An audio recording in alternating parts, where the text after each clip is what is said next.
You want to hear content about the Philadelphia Eagles and the Philadelphia 76ers?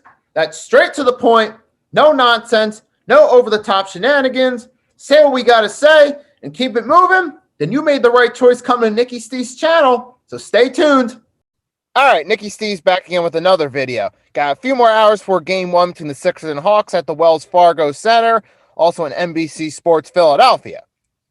Now, Joel Embiid, the last I've heard as of last night, he's still questionable for Game 1. I was thinking about it a little bit last night. If you're really uncertain about whether or not he can play Game 1, now some people might disagree with me on this one. That might give me flack for saying this. However, you might want to sit him for Game 1. I know some people might not like that, but it's only one game, remember. You still got a whole series ahead of you. If you really feel he's not at his best for this one particular game, give the other guys a go and see what they can do. And let him be rest, get a few more days to rest, then bring him on Game 2. Especially if you, like you say, they rest him and things don't really go that well. Okay, then you can have him rest a few more days, come back for Game 2. That's obviously not going to be my decision. The latest I heard, he's still questionable as of last night, and we got a few more hours for the game, so we'll see what happens. But I think if he's really not all the way there, it's only Game 1. It's a best-of-7 series. It's not single elimination. Just rest him for this one game. Give him a few more days. And if you really need him going forward, then play him from there while giving him a few more days to rest. But we'll see what happens there. Now I want to switch gears and talk about the Philadelphia Eagles. Okay, now the discussion's been going on about Zach Ertz. They're saying that he could be traded real soon. And all the signs are pointing to Zach Ertz doesn't want to be here, which if he doesn't want to be here, then move on from the guy. It's that simple. Because the longer Zach Ertz stays, especially if he's reluctant, the longer a reluctant player stays, the more problems it's going to cause. Because if Zach Ertz really doesn't want to be here, he's still part of the team. You could be talking about a situation. He could be blowing easy blocks, or he could be missing his routes, and making careless mistakes, which as a whole throws the rest of the team's chemistry off. And if Zach Ertz, he's not happy, he's making it obvious he doesn't want to be there, that can just bring a lot of negative vibes into the locker room. And the point of what I'm saying is, for a reluctant player being in the locker room, there's all these possibilities that things could go wrong. For them making careless mistakes on the field, which could throw off the chemistry of the team, no showing key events for the team and affecting the morale in the locker room. I mean, there's a lot of potentials for things to go wrong with a reluctant player being there, both on and off the field. And you guys that work regular jobs, you've ever been at a job with that reluctant coworker that you can tell doesn't want to be there, but they're still there? It's not fun. They bring negative energy into the workplace. 'Cause I've been there before, working with a reluctant coworker at a previous job. I know from experience, they do not bring positive energy into the workplace. And the same thing goes with sports. Same thing goes anywhere, whether you're talking sports, typical office setting, a bar, politics, whatever the case may be. Any industry, period, that someone not wanting to be there, a reluctant person still being there, it brings negative energy upon everyone else. And that accumulates over time.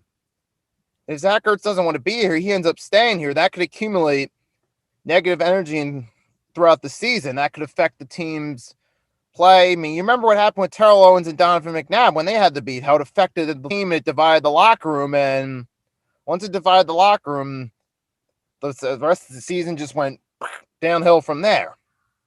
Now, there are potential trade options for Zach Ertz. We know that teams like the Buffalo Bills, the Eagles could trade Zach Ertz to the Buffalo Bills, and they could potentially get a third-round pick in return. So that's a good possibility, because the Bills might be looking to add Zach Ertz as a depth piece, so they may be up for the trade, and the Eagles, they could get an extra draft pick in return for it. And the Bills are a good team because they're a team that's in position where they feel like they're contenders, so they might be willing to give up a draft pick in exchange to get a depth piece. Now, some other possible teams, you could be talking about the Carolina Panthers. They're looking to add some depth at wide receiver because they're saying, hey, we want to build around Sam Darnold and hope it works out. They could be willing to sacrifice a draft pick to get a guy like Zach Ertz. So that's a possibility too. We could be talking about the Colts because there you have Zach Ertz. He knows the head coach, Frank Reich, and he also knows the quarterback, Carson Wentz, obviously.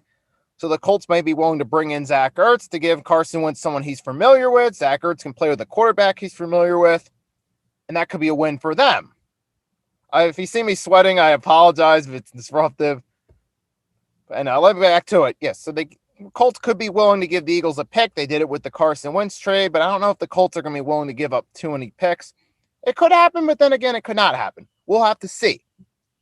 There are some other possible targets in this trade as well. And the Jaguars are another potential team. They could be willing to give up a player or a pick because the Jaguars could be looking to give Trevor Lawrence another weapon. So that's another possibility too. So there are several possibilities here of teams that we could do business with for a trade. I mean, I'd prefer you do it to a team in the opposite conference, like the Bills or the Colts or maybe the Chargers or the Jaguars or even maybe the Kansas City Chiefs. Preferably a team in the opposite conference opposed to a team in the same conference, because get a team in the opposite conference, you don't have to really worry about Zach Ertz that much.